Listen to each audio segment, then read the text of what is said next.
The gun was 3 inches from my face when I realized I had made the worst mistake of my career. Not the security breach, not the failed perimeter check. The mistake was falling in love with the woman I was hired to protect. But let me back up. Let me tell you how a decorated military operative became the weakness in her own defense system, how ice melted into fire, how duty became desire, and how the most dangerous threat was not the one outside the gates, but the one beating inside my chest. My name is Kai Martinez, and this is the story of how I broke every rule I ever learned. 3 years ago, I was living in a cramped studio in Chicago, surviving on instant noodles and adrenaline. Former Marine Corps security forces, 8 years of protecting high-value targets in combat zones across the Middle East. I had the scars, the nightmares, and the discipline to prove it. At 28, I was considered one of the best in executive protection, but my bank account told a different story. Then the call came. A private security firm in San Francisco needed someone for a long-term contract. High-risk client, excellent pay. The kind of money that could change everything. The recruiter was vague about details, only mentioning that previous bodyguards had not lasted more than 3 months. Red flag number 1. I took the job anyway. I arrived in San Francisco on an October morning when the fog was so thick you could not see your own hands. The contrast to Chicago was immediate.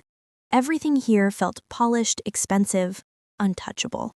My taxi pulled up to a gleaming glass tower in the financial district, the kind of building that screamed old money and new power. The penthouse occupied the entire 40th floor. When the private elevator doors opened, I stepped into a space that looked like it belonged in an architecture magazine. Floor-to-ceiling windows showcasing the bay, minimalist furniture in shades of charcoal and cream, abstract art that probably cost more than my childhood home. Everything was sharp angles and cold perfection. And then I saw her. Victoria Ashford stood with her back to me, speaking rapid Mandarin into her phone. She was 47, though I did not know that yet. All I could see was the severe cut of her black suit, the rigid line of her shoulders, the silvering dark hair pulled into a brutal bun. When she finally turned, her eyes were the color of storm clouds, assessing me with the warmth of a surgical blade. She ended her call with a curt phrase and approached me, 5'6" in her heels, moving like a predator in executive clothing. "You are the 7th bodyguard they have sent me this year," she said without preamble. Her voice was clipped, precise, with the barest hint of a British accent. "Let me guess. Military background, thinks discipline and weapons training make you qualified, expects gratitude for doing the job you are being paid for?" I kept my expression neutral. "Former Marine Corps. Specialized in high-threat protection. I do not expect gratitude. I expect to keep you alive." How refreshingly blunt. She circled me slowly, examining me like a specimen. "You are shorter than the others, 5'10". "Yes, ma'am." "Do not call me ma'am. Miss Ashford or nothing." She stopped in front of me. "Here are my requirements. I run Ashford Pharmaceuticals. We develop cutting-edge cancer treatments. I have board meetings, investor conferences, research facility inspections, and international travel, often with 48 hours notice. I work 18-hour days. I do not make small talk. I do not tolerate mistakes. I do not slow down for anyone. Can you keep up?" "Yes." "We will see." She gestured toward a sleek woman who had appeared silently beside us. "This is Lynn, my executive assistant. She will brief you on my schedule and security protocols. Your quarters are on the 39th floor. I expect you ready in 30 minutes. I have a meeting in Palo Alto." She walked away, her heels clicking like gunshots on the marble floor. I had dealt with warlords friendlier than Victoria Ashford. The first 6 months were brutal. Victoria was not just demanding, she was relentless. She arrived at her lab by 6 a.m. and rarely left before midnight. She traveled to Boston, New York, London, Tokyo, sometimes completing 3 international trips in a single week. She survived on black coffee and what appeared to be sheer willpower. And she was ice, absolute zero. I watched her fire a department head for missing a deadline, her face showing no more emotion than if she were discussing the weather. I saw her negotiate a $100 million deal without a flicker of uncertainty. She moved through the world like nothing could touch her because she had made herself untouchable. I hated how efficiently she had walled herself off from humanity. But I was there to protect her body, not understand her psyche. I learned her patterns, memorized her routines, identified threats before they materialized. I was a shadow, always present, never intrusive. Then, things started happening. Small things at first, anonymous litters arriving at her office, nothing overtly threatening but unsettling. Someone following us from a conference, disappearing when I approached. Strange cars parked outside her building at odd hours. I reported everything, increased security protocols, but Victoria dismissed my concerns. I am a successful woman in a male-dominated industry. Threats are part of the territory. Handle it quietly. But my instincts were screaming that this was different. Someone was watching her with intention. Someone patient. Someone dangerous. It was during a late night at her home office when I first saw the crack in her armor. I had entered to do a routine security check and found her standing at the window, her forehead pressed against the glass. She didn't notice me at first. In that unguarded moment, her reflection showed something I had never seen before. Exhaustion, loneliness, pain. "Miss Ashford?" I said quietly. She spun around, and the mask slammed back into place. "I did not hear you enter. Are you all right?" "I am fine. Why would you ask?" "Because you look human for once." The words came out before I could stop them. I braced for her fury. Instead, something flickered across her face, too quick to identify. "Even machines need maintenance," she said, attempting lightness but failing. "You are not a machine." "No?" She turned back to the window. "I have built an empire by excising anything that makes me weak. Emotion, connection, vulnerability. What does that make me if not a machine?" "Lonely." She went very still. "You overstep, Miss Martinez." "You asked what I thought." "I did not, actually." But she did not order me out. We stood in silence, the city glittering 40 floors below us. Finally, she spoke again. "They sent me the pathology reports today. One of our trial patients, 8-year-old girl with neuroblastoma.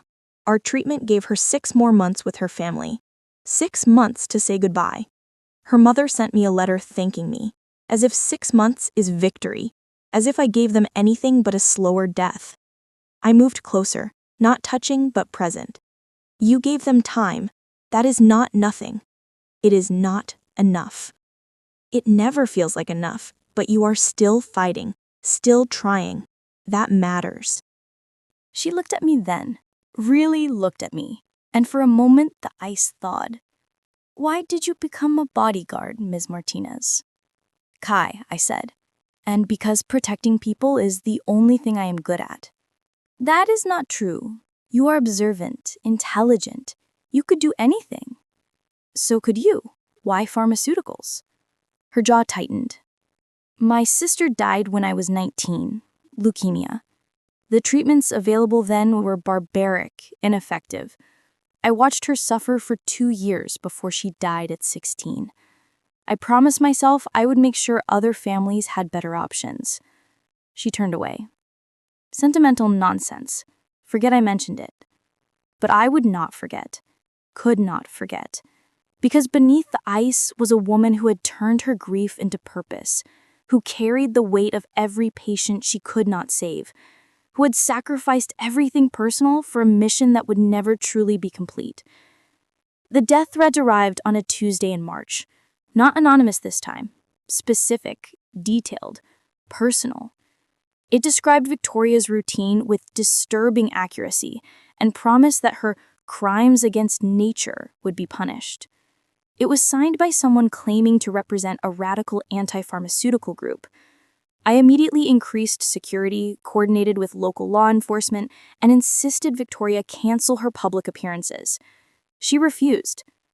"I will not hide because someone with a keyboard and delusions wants to frighten me," she said. "This is different. They know things they should not know. Then find the leak and eliminate it, but I will not stop working." The breaking point came 3 days later.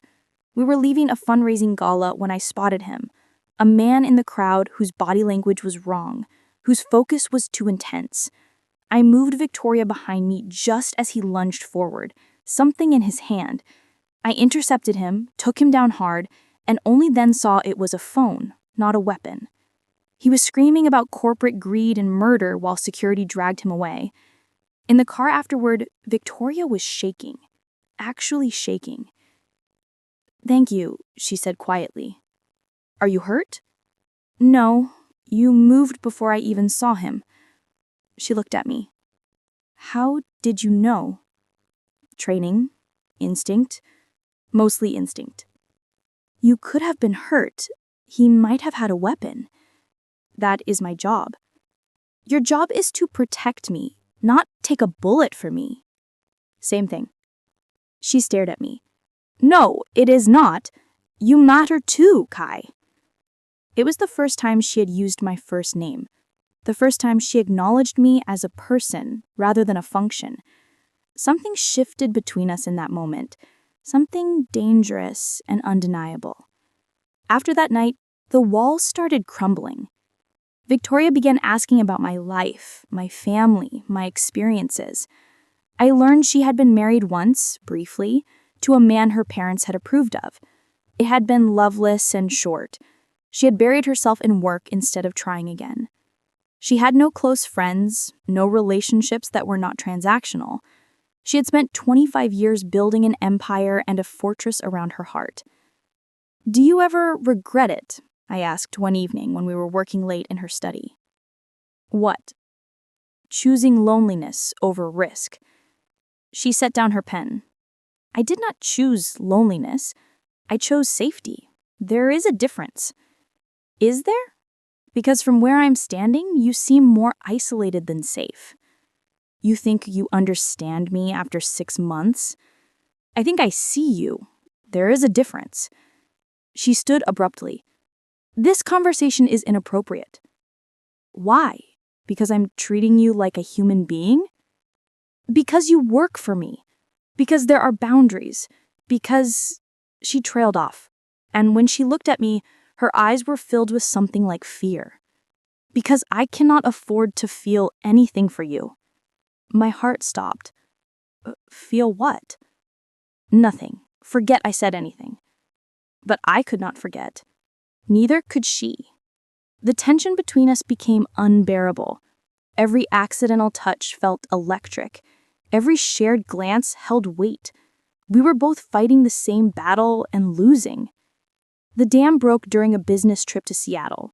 We were staying in a luxury hotel, separate rooms as always. I was doing a final security sweep before bed when Victoria appeared at my door in silk pajamas, her hair down for the first time I had ever seen her. "I cannot sleep," she said. "Is something wrong?" "Yes, no, I do not know." She walked into my room uninvited. "I have been thinking about what you said, about loneliness and safety." "Victoria?" "Let me finish." She turned to face me.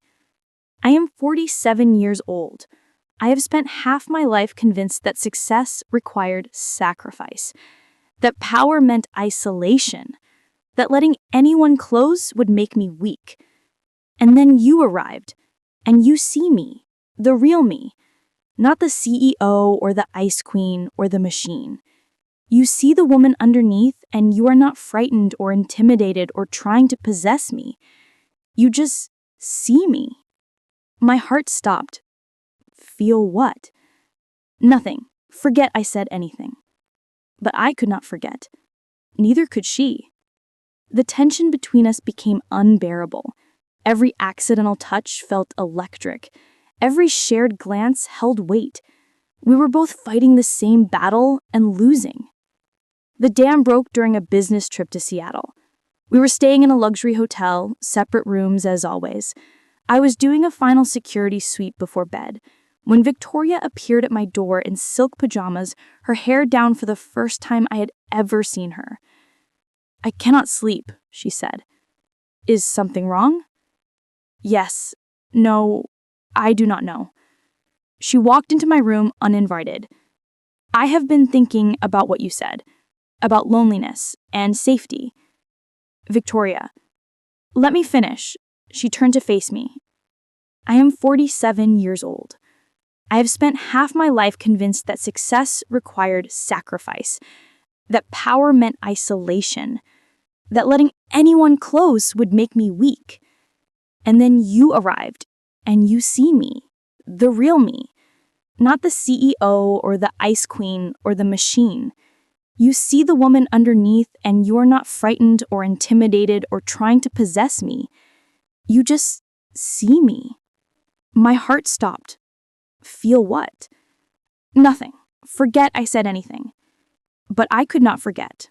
Neither could she. The tension between us became unbearable. Every accidental touch felt electric. Every shared glance held weight.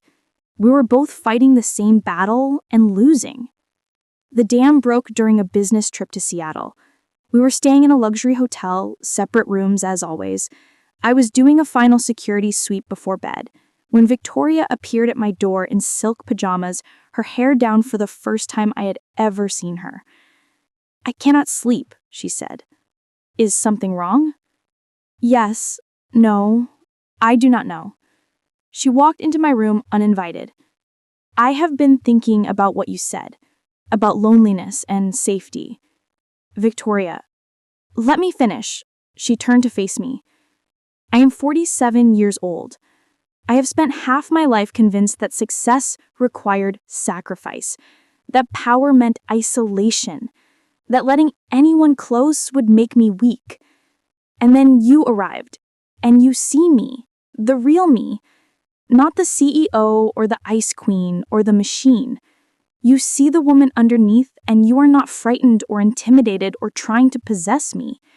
You just see me." My heart stopped. Feel what? Nothing. Forget I said anything. But I could not forget.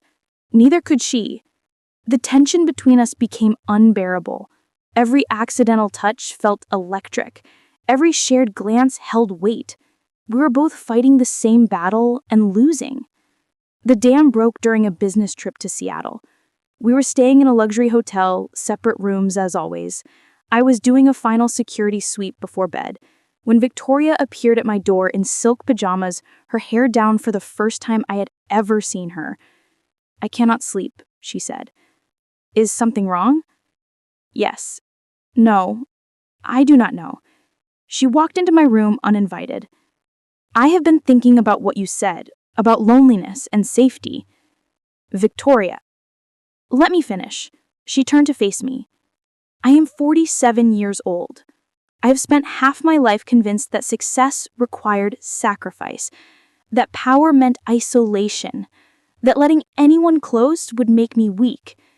And then you arrived, and you see me, the real me, not the CEO or the ice queen or the machine. You see the woman underneath, and you are not frightened or intimidated or trying to possess me. You just see me." My heart stopped. Feel what? Nothing. Forget I said anything. But I could not forget. Neither could she. The tension between us became unbearable. Every accidental touch felt electric. Every shared glance held weight. We were both fighting the same battle and losing. The dam broke during a business trip to Seattle. We were staying in a luxury hotel, separate rooms as always. When morning came, we had to face reality. Victoria's career, my position, the power dynamic, the age difference, the public scrutiny if anyone found out. But when I suggested we end it before it went further, she looked at me with steel in her eyes. I have spent my entire adult life being careful, being safe, being alone. I am done. If you want this, I want this. Consequences be damned. So we built something secret and sacred. At work, nothing changed outwardly. But behind closed doors, we were partners, lovers, co-conspirators. Victoria softened in ways I had not known possible. She laughed. She smiled. She let me hold her when the weight of her work became too much. But the threats were escalating. More letters, more suspicious activity. I was running on pure instinct now, convinced something catastrophic was coming. When I finally traced the pattern and discovered that the leak was coming from inside her own company, someone feeding information to extremist groups, I knew we had run out of time. The attack came during a board presentation. I saw him enter, registered the wrong body language that concealed bulk under his jacket. I moved without thinking, putting myself between Victoria and the threat. The gun came up. I heard her scream my name. Then everything went white with pain as the bullet tore through my shoulder. I took him down anyway, training overriding agony. Security flooded in, and through the chaos and the blood, all I could hear was Victoria's voice, broken and terrified, begging me to stay conscious, to stay with her, to not leave her alone. I survived. 3 surgeries and 2 months of physical therapy later, I was cleared to return to work. But Victoria refused to let me come back as her bodyguard. "I cannot do it," she said when I confronted her. We were at her penthouse, the first time I had been back since the shooting. "I cannot watch you put yourself in danger for me again. I cannot treat you as an employee when you are so much more." "Then what am I?" She took my hand. "You are the woman I love. The woman who showed me that safety without connection is just another prison. The woman who took a bullet meant for me and somehow made me want to live more fully rather than less." She knelt down and my heart stopped when I saw the small box in her hand. "Kai Martinez, I am terrible at romance and worse at vulnerability. But I know that I want to spend whatever time I have left on this earth with you. Not as your employer, as your partner, your equal, your wife, if you will have me." I was crying as I pulled her to her feet and kissed her. Yes, 1,000 times yes. We got married 6 months later in a private ceremony overlooking the Pacific. I took a position as head of security for Ashford Pharmaceuticals, no longer her personal bodyguard, but her partner in every sense. Victoria went public about our relationship and faced the expected scrutiny with the same steel she brought to everything else. "Let them judge," she said in an interview. "I spent 50 years caring what people thought. I am done apologizing for finding happiness." We have been together for 3 years now. Victoria is still driven, still brilliant, still fighting to save lives. But now she comes home to me. Now she lets herself be held when she loses a patient. Now she knows that strength and vulnerability are not opposites, but partners. As for me, I learned that the most dangerous mission is not the one that puts your body at risk, but the one that requires you to protect your heart while offering it completely to someone else. I learned that some walls need to be destroyed rather than defended. I learned that love is not about keeping someone safe from the world, but about being brave enough to face it together. The greatest threat was never the stalker or the extremist or the gun. It was the possibility that we might have been too afraid to choose each other. That Victoria might have stayed frozen forever, that I might have kept my distance and my professionalism intact. But we were both brave enough to break. And in breaking, we became whole. Last month, Victoria received approval for a breakthrough treatment that could save thousands of lives. When she called to tell me, her voice was shaking with joy and disbelief. We celebrated that night on our terrace, champagne and stars, and the woman I love finally allowing herself to feel victorious without guilt. My sister would have been 39 years old this year. Sometimes I wonder if she would be proud of what I built. I told her she would be proud of who you became. Not just the scientist or the CEO, the woman who learned to love again, the woman who stopped hiding. Victoria turned to face me, moonlight catching the silver in her hair. I spent so many years thinking love was a luxury I could not afford, that caring for someone meant losing focus, losing power, losing myself. But loving you did not diminish me. It completed me. "You completed yourself," I corrected gently. I just had the privilege of witnessing it. She kissed me then, soft and deep, and I tasted tears mixed with champagne. "Promise me something," she whispered against my lips. "Promise me we will never stop being brave enough for this, for us." I promise, always. Because that is what love requires. Not just the courage to begin, but the courage to continue choosing each other every single day. To remain vulnerable even when it terrifies us. To protect without possessing, to support without controlling, and to love without fear eclipsing trust. Victoria Ashford taught me that the strongest walls are the ones we dismantle ourselves. And I taught her that true protection is not about keeping the world out, but about building something worth protecting within. This is our story, and we are still writing it, one brave choice at a time.